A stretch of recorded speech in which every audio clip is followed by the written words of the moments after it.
Hollywood actress के लिए नहीं, बेचारे वो गाते कहाँ हैं अपनी फिल्मों में, बट मैं एक बॉलीवुड एक्ट्रेस के लिए डेफिनेटली गाना चाहूँगी। I think that will be very cool. और यू नो एक कंटेम्प्रेरी एक्टर होने के नाते अगर मैं अपनी किसी कंटेम्प्रेरी के लिए गाऊँ तो it will be very interesting.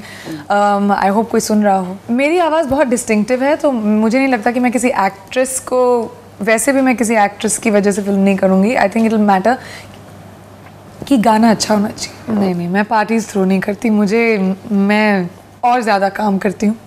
जब भी कुछ सक्सेसफुल होता है मेरे लिए तो मैं आगे बढ़ के उसको कुछ और आगे करने की कोशिश करती हूँ। होपफुली उनकी पार्टीज़ में मैं उतना एंजॉय कर लूँगी अगर if I am in town. अगर किसी को भी क्रिकेट की थोड़ी सी भी समझ है तो वो ऑब्वियसली सचिन तेंदुलकर को जानते हैं। मेरी मुलाकात उनसे कुछ दिनों पहले ही हुई थी और मैंने उनसे यही कहा था कि इतने साल उन्होंने अपने हमको दिए हैं। हर बार जब सचिन एक सिक्स मारते थे तो पूरा इंडिया खड़ा हो जाता था।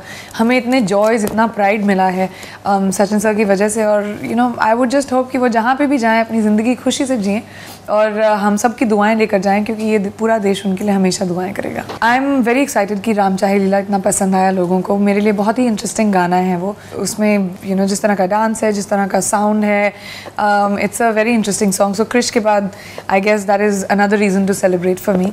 आई होप कि जब फिल्म देखें लोग तो उसमें जब पूरा गाना देखेंगे दिल enjoy it even more. And जहाँ तक मेरे अगले सिंगल का सवाल है, होपफुली दिसंबर जनवरी के बीच में my next single should be coming up. Well you never no, मैं कभी प्लान नहीं करती, तो किसी ना किसी दिन मैं उठूँगी और कहूँगी शायद मैं कर लूँ।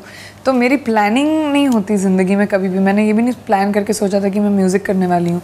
It was just something I decided. So you never know, I mean I would love to do something like that, but there is no plan as of now. वैसे तो कुछ भी हो सकता है, मैं एस्ट्रोनॉट भी बन सकती हूँ। मेरा कोई भरोसा नहीं है।